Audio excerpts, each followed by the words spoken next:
Yes, graduates, welcome to Hard Talk Podcast with HTK. Fasten your seatbelts. Well, go on. Welcome back to another episode of Hard Talk with HTK. And yes, we have got quite a few things to catch up on. But there is one thing that is weighing heavily on my mind. This post popped up in my feed and it has given me some serious cause for concern. The post reads, hide your daughter, hide your niece, hide your little girl cousin, hide all the girls in Guyana. Because President Irfan Ali, Vice President Bharat Jagdeo, and the PPP just bring Nigel Dharamlal, the known serial rapist in Guyana, back in position and power in the PPP party, and he is outside running wild. Sanction is the least of your worries. The PPP have been taking Guyana's resources, land, and our children's innocence, but yet I see mothers and fathers hollering, vote PPP. Remember, rain don't fall at any one man door. Will your son or daughter be the next victim? Or will your son or daughter be the next Adriana Young? Guyanese, if y'all don't wake up now, I don't know what more to say. So when I saw this post, I decided to go and do some research on this individual, Nigel Dharamlal, to find out what exactly is this all about. As indeed, this former Minister of Local Government and longtime executive member of the People's Progressive Party is on the national candidates list of the People's Progressive Party Civic for the upcoming elections.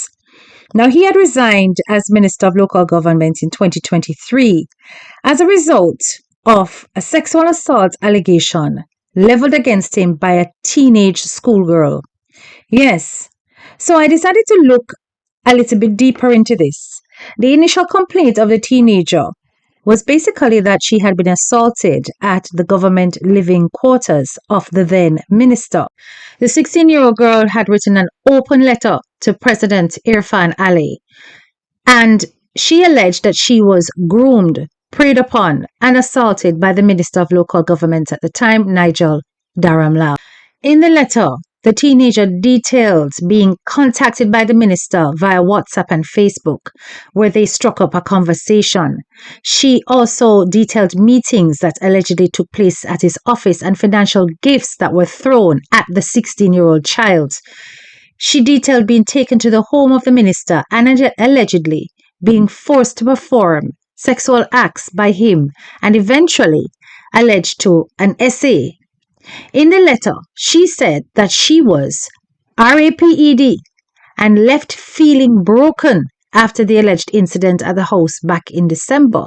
And this is 2023 we're talking about, right? So this is when this letter came to fruition, but the incident took place in December 2022, allegedly.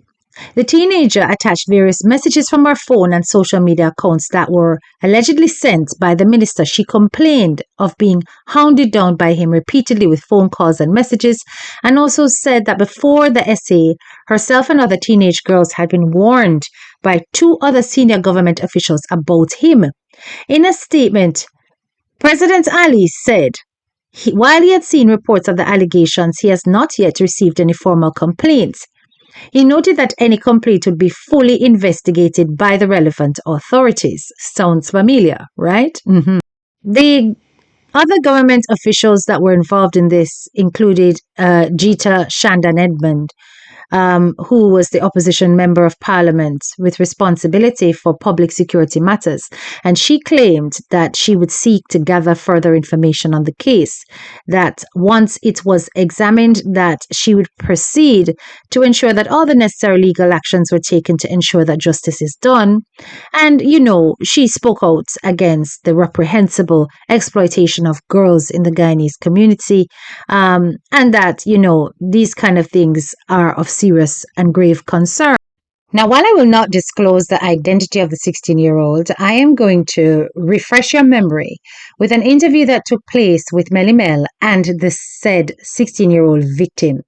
Listen to what this child had to say. Now you see, here's what happened. I'm Anisi.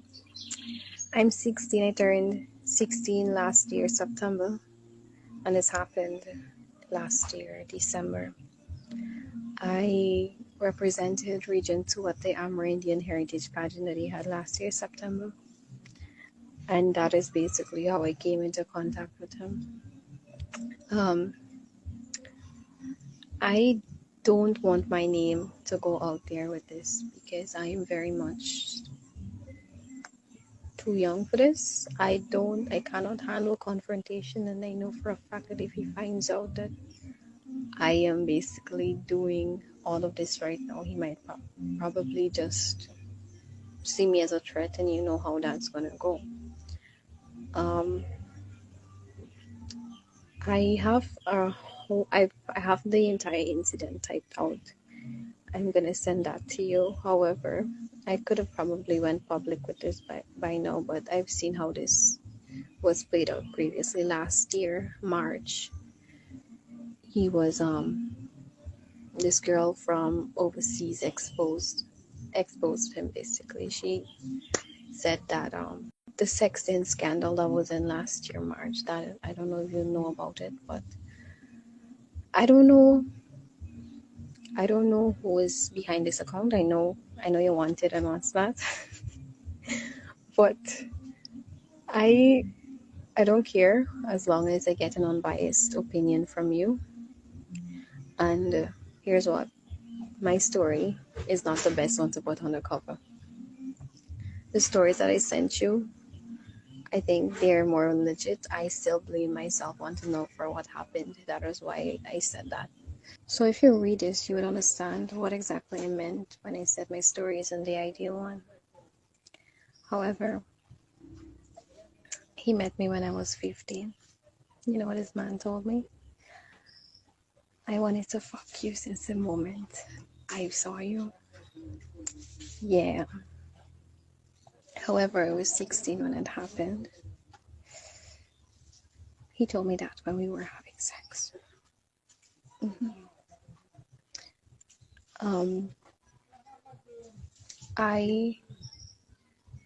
I don't want this to be about me. My main objective of this is basically so I just want him to be exposed for the person that he is. Right? I personally don't want this to be about my experience. I know I can't do this by myself. I mean, I got social media, of course. I got a bunch of people on there, but I know that's not strong enough. I even got people in the ministry that I know, but obviously they're not going to take my side if I'm to say something like that. Or even like, yeah, I might as well just be.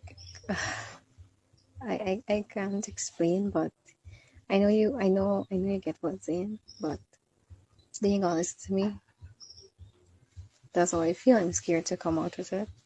But what happened? It was not right. And when I actually did my research on him and see what he does, I realized that I was just another one of his victims, and I couldn't keep it in any longer, so I had to come clean. Yeah.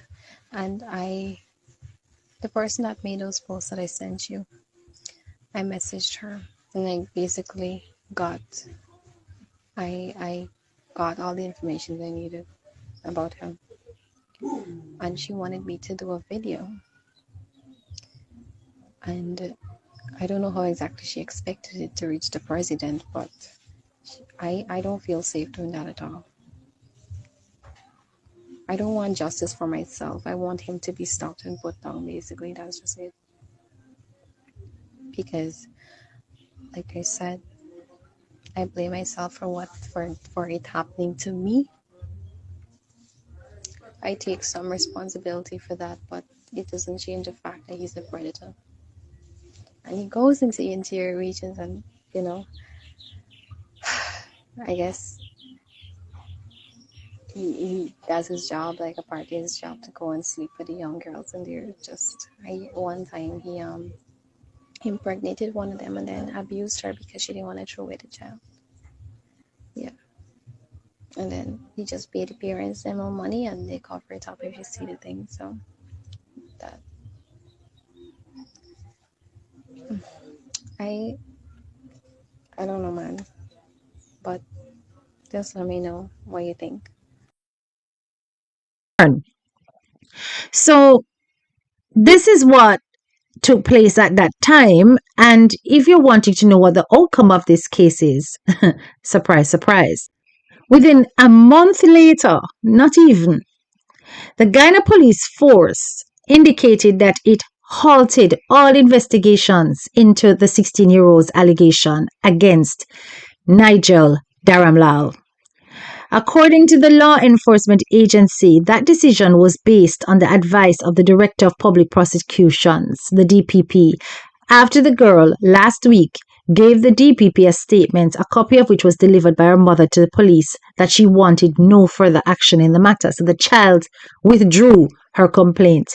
The DPP also proffered her advice based on the fact that the virtual complainant's statement was taken by a forensic interviewer in the presence of a parent, a childcare officer, and a police officer, and that such statement was free and voluntary. In light of the above, the DPP concluded that in the absence of the victim's complaint, there is no legal provision for the police to proceed with the matter. The police said that the case filed in relation to the allegation of rape made against Minister Dharamlal was sent to the DPP's chamber based on the advice of further investigations to be conducted, and consequently, the DPP returned the file containing her legal opinion. In her advice, the DPP disclosed that consideration was given to the fact that the complainant gave a further statement to investigators that she wishes to withdraw her complaint against the minister, and that her decision was not influenced by anyone, and that the same was in her best interest. Now I want you to listen to the interview that took place afterwards and listen to the difference in this 16-year-old's statement that was made to the public when she withdrew her claims against the minister at the time. Take a listen for yourself.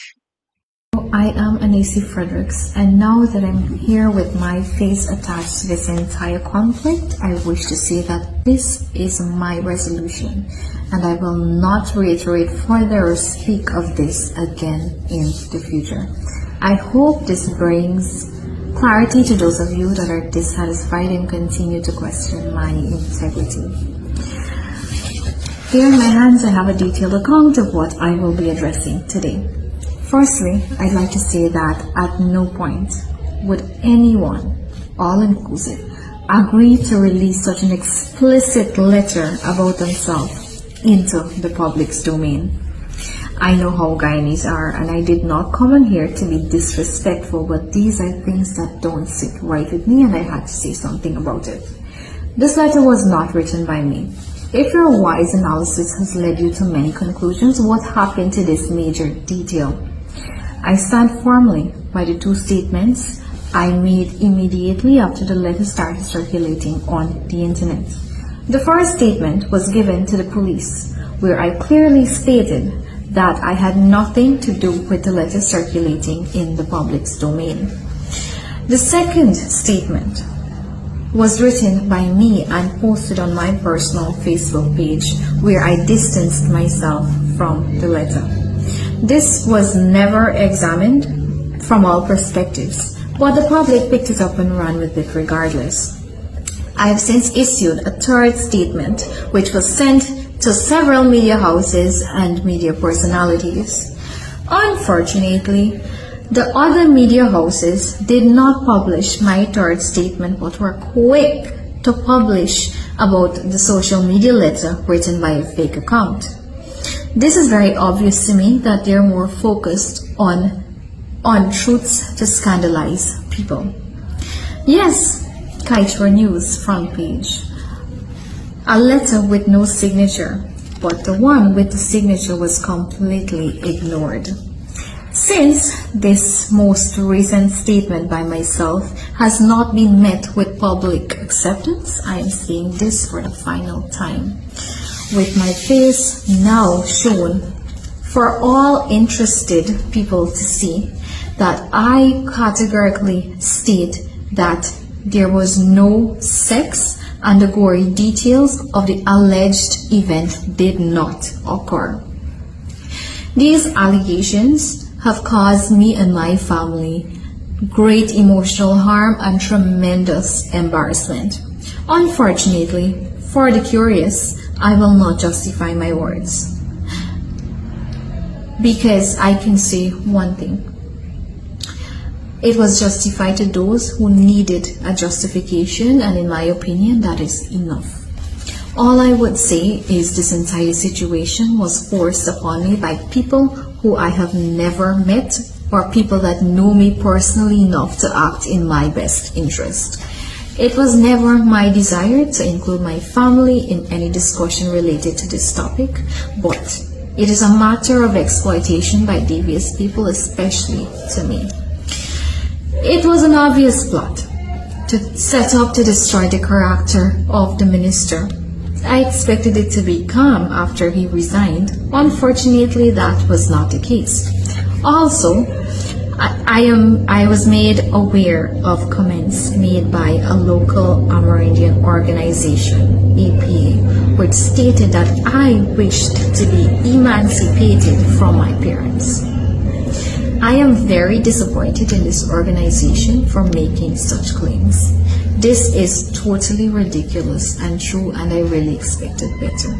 As I said before, APA or anyone else has no authority to speak on my behalf, and for their knowledge, my parents are the closest people to me. Also, I would like to urge the opposition to stop speaking of indigenous people, because every day this sector of the population is affected and these people are quiet 98% of the times. I feel bullied by those people on Facebook.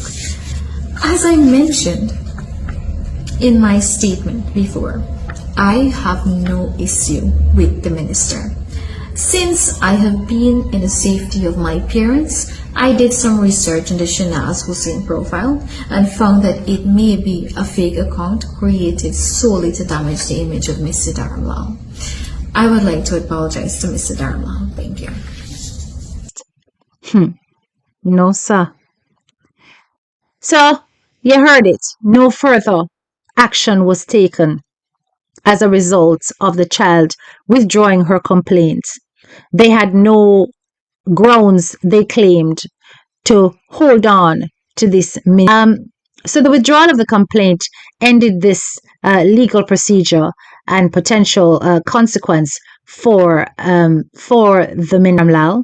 In other words, Nigel Dharamlal got away with this. He certainly did, right?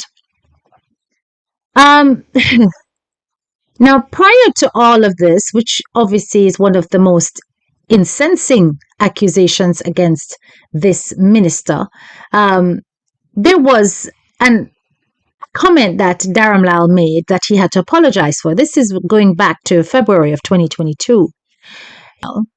Said he was provoked by repeated insults from several opposition parliamentarians, including Sherrod Duncan, into making a comment about a dildo. And he said he was sorry for those who took offense to the reason why this figure was higher in you gotta get dildo. That's what you're looking for. You gotta get dildo. That's what you're looking for. You gotta get dildo. That's what you're looking for. You gotta get dildo. It. He publicly apologized, and he said that anything that was misconstrued, that was not his intention to make those statements to that effect. And if there are statements that were unparliamentary on his part during the course of the interrogations, then he would like to withdraw them. And, he was truly, my God. He said that towards MP Sherrod Duncan. You understand? That the man needed it. No, sir, that I go on in a parliament, yeah. Or if he says something like that, brother. But that's what he said, okay? And And of course, there was, lots of protests and stuff calling him a nasty person. And, he apologized for that. But when you really think about that, you're thinking about a verbiage of a man who clearly has got a preoccupation with carnal knowledge.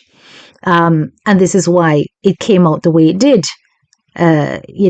So should we be surprised? Now, okay. Icing on the cake, however, was that there was a subsequent complaint made against the minister. That's right. There was yet another allegation against Nigel Dharamlal. And this one took place in 2024. So we're talking 2022, 2023, 2024. 1 year apart each activity, right? Now, this happened when Nigel was recently appointed to the executive committee of Guyana's ruling People's Progressive Party. So this is the second time in less than a year following his resignation the previous July over separate allegations. In this case, the accuser is the economist Sarah Anicia Hack. She told an online press conference held in the capital of Georgetown that former Minister Nigel Dharamlal essayed her in 2020 and 2021. Hack said that the first alleged incident occurred during a business meeting when Dharamlal was Guyana's senior minister for regional development. Rejected the allegations in a statement posted on his Facebook page saying, "I wish to categorically and most vehemently deny each and every one of the allegations made." He accused Hack of being on a campaign to tarnish his reputation, claiming that her demeanor towards him fundamentally changed after he rebuffed her advances and spurned her attempts to engage in an intimate relationship. In other words, she did a look him never. I do hope I'm pronouncing her name properly. Is it Hack or Hake? You can tell me in the comments. Write it phonetically and I will correct it the next time I speak on it. So she said that she was first assaulted by Dharamlal during what was supposed to be a meeting about her taking a role as a regional executive officer in September 2020. She claimed that Dharamlal took the then 25-year-old into his bedroom, disrobed, and forcibly performed oral sex on her without her consent in the Anna Regina State House, a town on the country's coast. Hack told reporters on Friday that she told Dharamlal to stop several times, saying she's a lesbian, and this is not something I came here expecting to do and can offer anything on. She said she was violated against her will by a man who exploited her situation and tried to entrap her in a compromising situation due to her future contract with the ministry. Hack also alleged that a second incident took place in 2021 in the Cummings Lodge neighborhood on the outskirts of Georgetown, when she says she met Dharamlal to discuss several grievances she had with the Ministry of Local Government, and that during this meeting, Hack alleges that Dharamlal tried to remove her clothes. Hack told reporters she did not file a police report in 2020 or 2021 due to fears of police corruption, and that she would be shunned publicly and within her family, which she always did which she says did business with Dharamlal. She claims, "I knew I was going up against something that was dangerous, and my whole strategy was that if I made a report that was preemptive and it didn't go anywhere, I automatically had no press conference." And then she said she finally filed a police report on the 9th of May. She said that she also filed cyberbullying charges against. So this brother here has had multiple complaints against him. Multiple complaints against him. And what is crazy to me is just how many times he's been in the spotlight for this type of behavior, and yet nothing has come of it. Now, according to the subsequent report that came out in May 2024, towards the end of May, the police claimed that there was insufficient credible evidence to charge former Minister of Local Government Nigel Dharamlal over a new rape allegation. The police had been investigating the claims by Sarah Hack, who was an employee at the ministry at the time. And after days of silence on the probe, the police then just came out on the 23rd of May 2024, claiming it received legal advice indicating that there was insufficient evidence to charge him. That there were several inconsistencies, discrepancies in the complainant's story. There was also statements from several independent witnesses that totally contradicted the complainant's story as well. These included alibi witnesses who placed Nigel Dharamlal in a different region on the date that the alleged incident occurred in September 2020.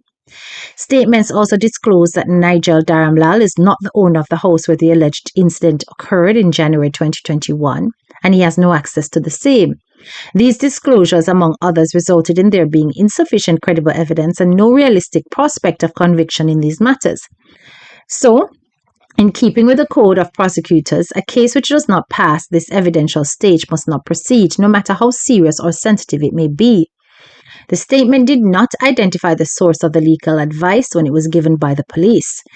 So, despite the fact that in 2023, Dharamlal was the subject, based on the advice from the chambers of the Director of Public Prosecutions, no charge was brought against him once again the following year. And after this, he had resigned as minister. And now this man is back in the arms of the PPP, ready to run for office. And with all these things in his background, now something must be really wrong with President Ali and his team for him to think that this was no claim, no gain, I guess is what they're saying, that there's nothing there for them to be concerned about because nobody has actually managed to press charges against this man. But is it a good look? And what really has happened to that 16-year-old? Because okay, I'm not pleased about hearing that there was yet another accusation against him by Sarah. But at least Sarah was an adult and, okay, some things might happen between adults that may not be consensual. And rape is rape. But there is one that sticks out that is really distressing to me, and that's that of the 16-year-old who was a minor being assaulted by an adult, taken advantage of by somebody in a position of authority and duty of care.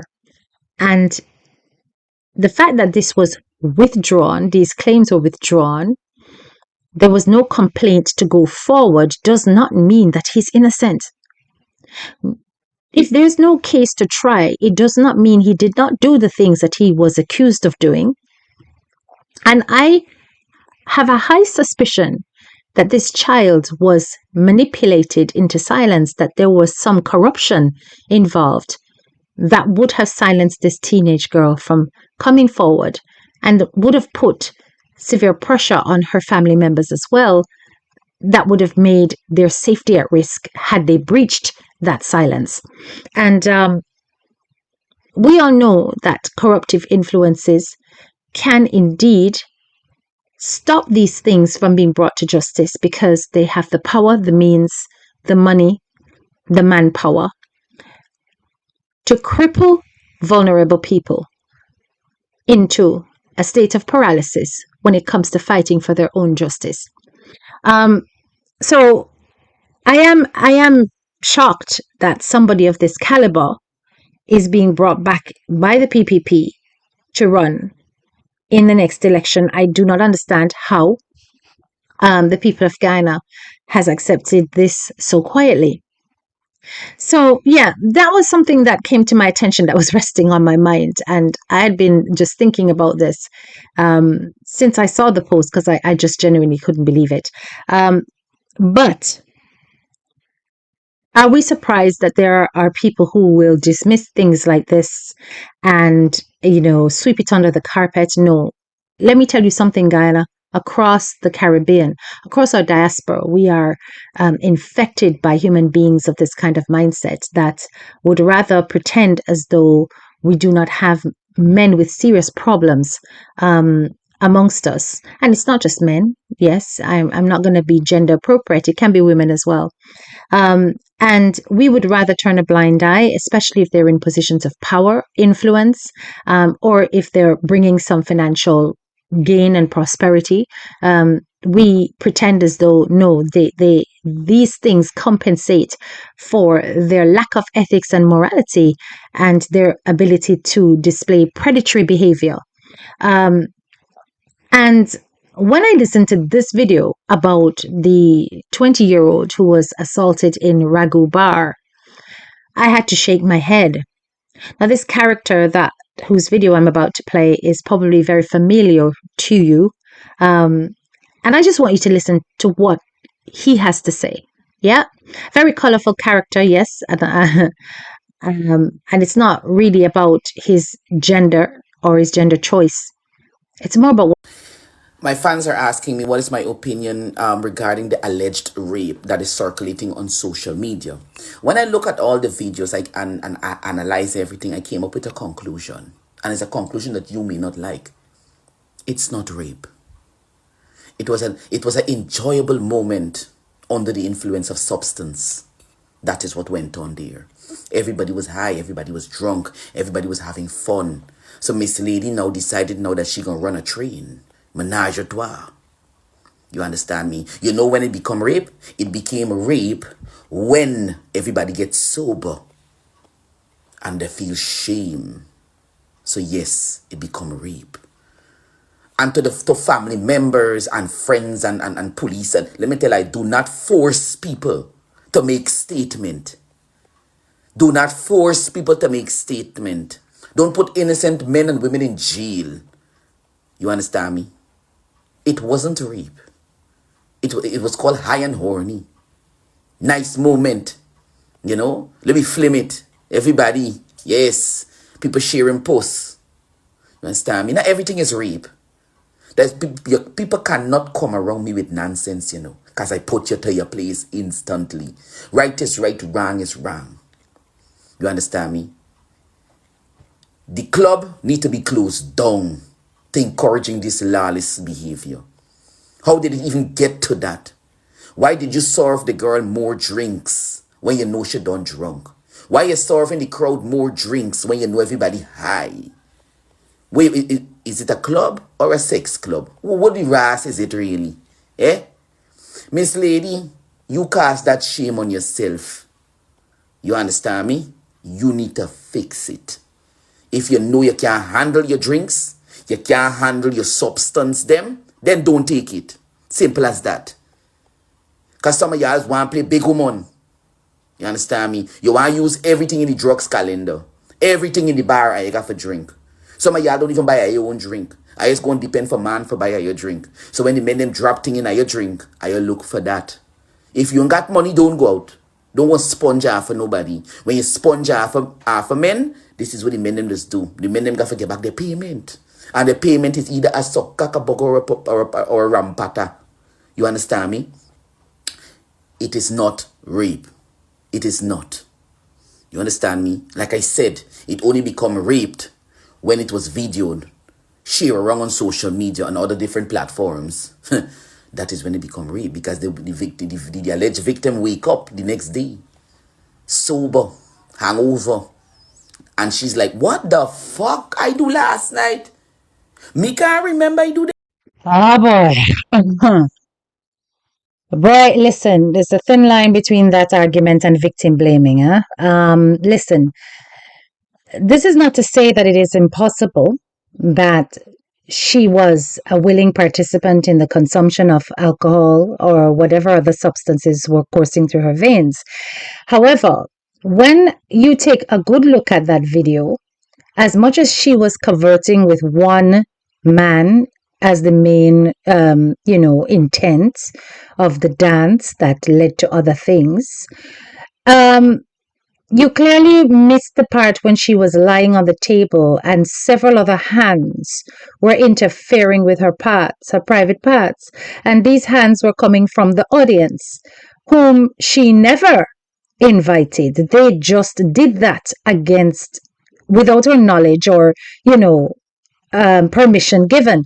There is no way you can look at that entire situation and think that all of it was consensual.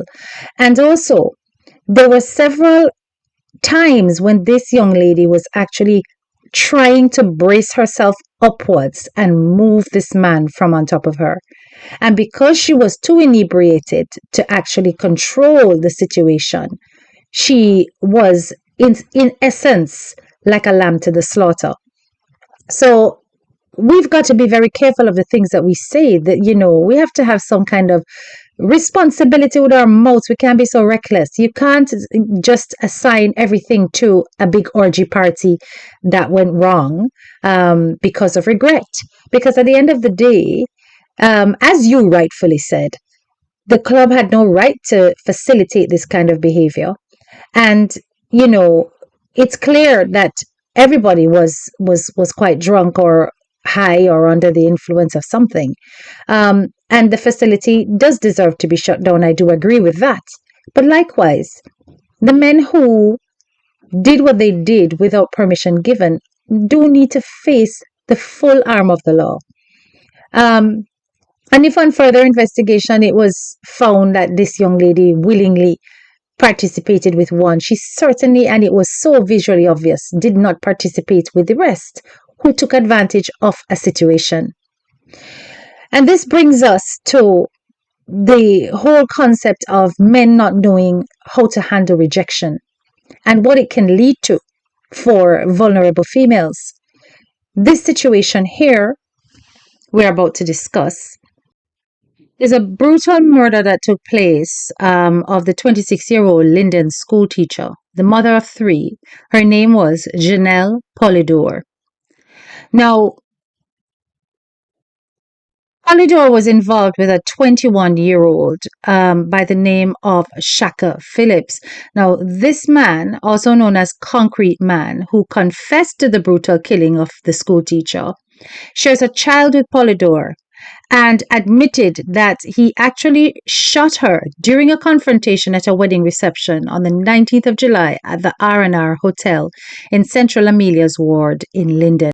This man's obsession with Polydore came to a peak when he was trying to ring Jenel's phone and became enraged when she never answered. So he went to the venue to actually speak to her and actually witnessed her speaking to a man.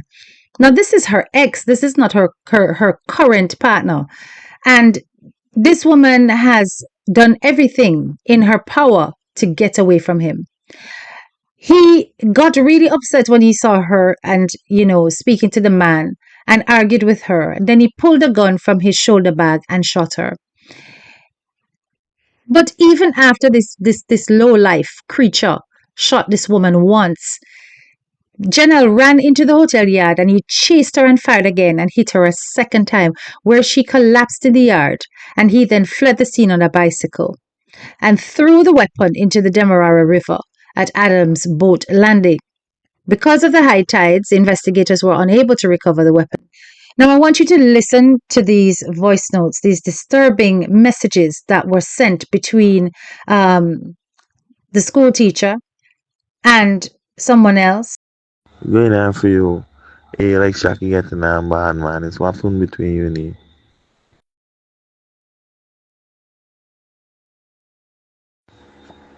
I did. What I mean is that, though. And I see Shaka, he even tell me really go on between y'all. I tell me don't dead on there no more. I said, why? He said, he's some man had some problem wrong the side there. What we really do, though, I start to, you don't want to listen. Does it think me needs get problem with? I study, you got humble and focus. You get a little one there. You gotta work on mine and take care and look out for.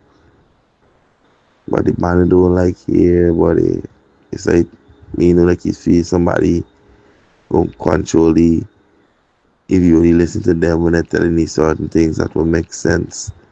It's right? Or if you feel people want control you. It's right?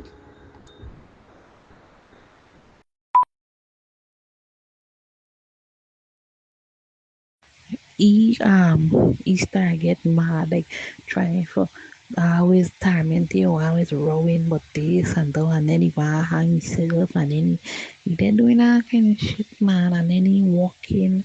One time he there riding around like a madman, and he makes all kind of go wrong from wrong thing, and it's like he start get tired of different thing, man. And I just tell you what we done. Then he start causing a sort of problem for me, and my grandmother end up when my grandmother right there, so she end up hearing and so on. Make the ladies take any day, 'cause the ladies start get tired of he and this kind of thing. But he always going on with his jealous way and so on. And the lady said he can't stay, because the day my grandpa end up getting sick because of the whole thing. And my father come and tell he can't stay, you know, he gotta make it right.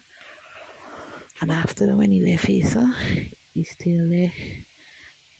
Tormenting you and coming around your place at 2 o'clock, all kind of when night he they coming around moving window blind and all kind of madness and so on. And I go and get a restraining order. I don't get a restraining order. You know this guy is still in staying away. He's still in staying away. If I go anywhere or anything, he there wow follow you and all kind of madness. My family tell me change with him and black and don't he come and see each other nothing, right? But he can't come back here. But I say, man, me want keep it real from me. So I tell him, man, at least once he understand what it is and accept that we done and start just move on with it. But if I do we gotta do, it gonna be better for he because he get to see child and we should get a good understanding for this by. But no, he want to study what I doing with my life, and if I take care of somebody and all these things. So I tell him, I say, man, you can't study though. This now your business to study with me and you don't left. You just got to study with child. But no, you by allowing the ignorance emotion for lady and they will causing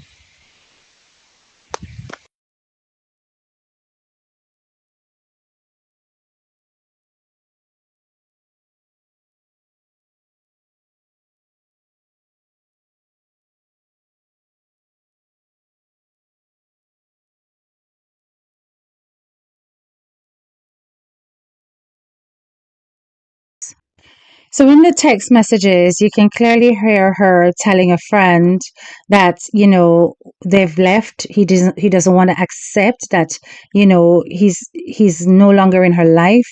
He keeps coming around by her job and her house, all hours of the night. He, and she's actually stated here that she went to put a restraining order on this man. So straight away we're aware that the police was told that there is a case that was around this man. And based on the comments that I've seen, this man has previously assaulted an ex-partner by throwing acid on him. So he has a history of domestic abuse and has been allowed to just be around women, be on the streets, do whatever. I don't understand how somebody, after doing such a horrific act, wasn't incarcerated for a long time. And likewise, women. When you see men like this who've got this kind of known history, these are the kind of men that you avoid. You avoid them. They are sick men. A man who does not know how to deal with rejection will hurt you, will take your life, because they do not believe that you are anything but an object to them. Once they have you, they think they own you. You are in their full possession. And when you decide to execute your independent mind, that's when the monster will come out, because they wish to control you in every way, shape, or form. And unfortunately, when it came to this low life of a 21-year-old man, he was unable to cope with the fact that you had decided to move on with your life and decided that if he couldn't have you, nobody else could have you. And that is what has led to her fatality. We do offer our condolences to this family. And just as a short clip, I'd like you to hear from the family members of this young lady. And just let me know what you think in the comments. Well, it started about a couple weeks ago where this girl was being abused by this guy. He was threatening to kill himself at first. He started throwing gasoline on himself. He started knocking himself with a hammer in his head and things like that. After she said she wanted out of the relationship, we went to the station because he was getting abusive. He was choking her and things like that. And things like that. When we reached to the station, they told us that we had to take out a restraining order against him. We went to the court. We were given a date. And we went to the court. It was 26th of last month. We went to the court. They ordered a restraining order. After a few days after, he came here and he snatched her phone out of her hand. We went to the station with the restraining order. We made them know that this boy violated this restraining order. The police said they ain't got no patrol right now or walking. But as soon as they get one, they're going to let we know. And they never let we know. After the elected, look at there now. Right? They turned it fire. And the elected, we get no response yet for the lotion there. Right? I'm still getting no response.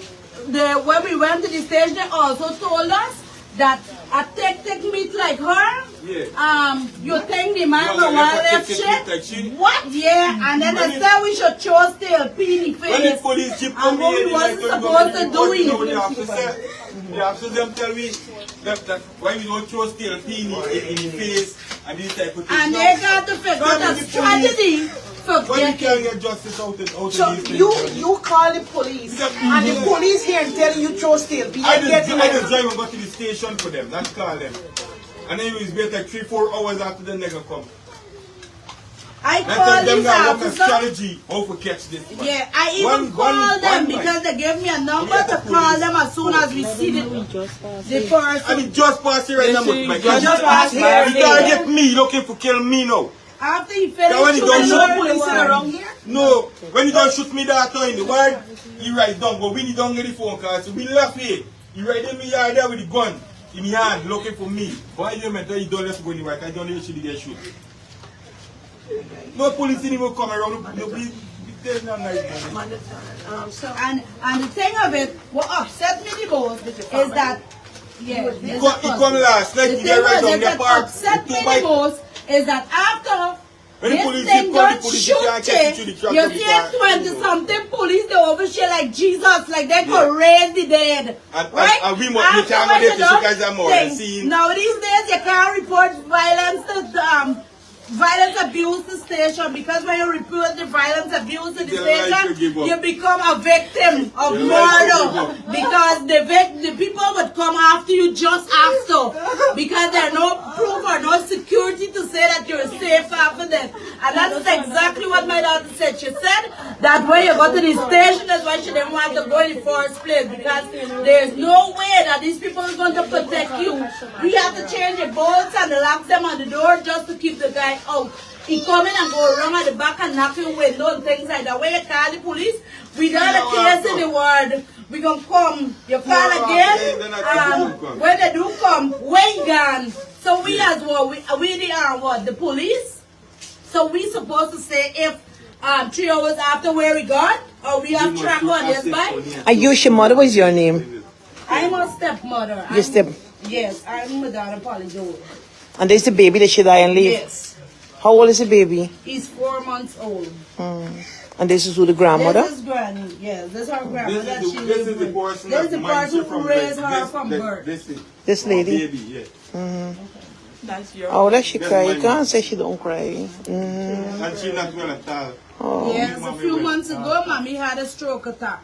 So presently, she's recovering from that. Oh. And Jenel was the one who been here looking after her. She asked me yesterday, she said, take care of baby. She don't want to go to a wedding. At approximately 8 o'clock, she messaged me back and said to me that she's waiting on a car and she'll be home shortly. I told her, she said she wanted to go back, so I would have to take care of the baby. I said, no problem. A few minutes after, I got a call saying that, Madonna, I get shoot. Then you're hearing, a couple minutes after, you're hearing somebody take the phone and all you're hearing is saying, come at R&R, no. Janelle just get shoot. This all what you hear when you reach there. I was at the police telling you don't touch the child and don't come close. When she was alive, they may come in for getting the security. When she's dead, a car can slide on the ground. Now you guard she for what? I'd like to say a thank you to Honorable Simona Brooms for this on-the-spot interview with the family of Jenel Polydore. A very sad and devastating situation indeed. Her stepmother is extremely vocal about the suffering that she experienced under this man, whom they did everything that they were supposed to do to stop him from continuing the abuse. They went to the police. They reported all of the incidents. They put out a restraining order on him, which he broke severally. And having broken that restraining order, automatically the law should state that he is supposed to be arrested. He should have been incarcerated with immediate effect. And you heard the response. How can a police officer be telling somebody to throw pee on somebody who is willing to break a restraining order barefaced and not care? This is the kind of recklessness and sadness that happens in our countries in the Caribbean. It's not just a Guyana problem. Trust and believe, right? But, you know, the systems, they really have let Jenel down. They have let her down drastically. And when you see women going to authority to protect them and they fail to do so, the blood is on their hands. I can only imagine the pain and suffering of the father, the stepmother, the grandmother, all the children involved and the relatives around this beautiful young lady. And all we can do once again is to give our condolences or sympathy. But the government, the PPP, who are supposed to be in charge, you need to do more for the people, especially if you're claiming that you will definitely win the election come September. But this is the reason why the people of Guyana are fed up and tired of the current leadership of the country. And yeah, people are going to say, oh, why are you going to blame the government again? Yes, we have to, because systems such as security is a part of your infrastructure. And that's where your tax money is going. And that's what needs to be managed and governed well in order to protect the people. They're there to protect and serve. And currently, all I can see are failed systems that are resulting in fatalities. If you've made it this far into this video, please do not forget to hit the like, share, and subscribe button. If you are new to my channel, click that bell so that you are notified anytime I drop a video. By the way, my subscribers, my followers, just to let you know, I will be going on holiday fairly soon. And if you don't see a video, just stay tuned. Trust and believe there will be interactions as time goes on. But do forgive me if I go a bit quiet, because I do have some travel coming up and it cannot be helped. Yes, we do have to take time away from the social media world for real life. Okay, but if in case you do want to see what's happening while I'm on holiday, do not forget that I do have a sister channel which is called Vlog It with K, where I shall be posting fascinating vlogs about my trip while I am traveling. Big up your nice clean self. This is your girl, Head Teacher K, and I'm out.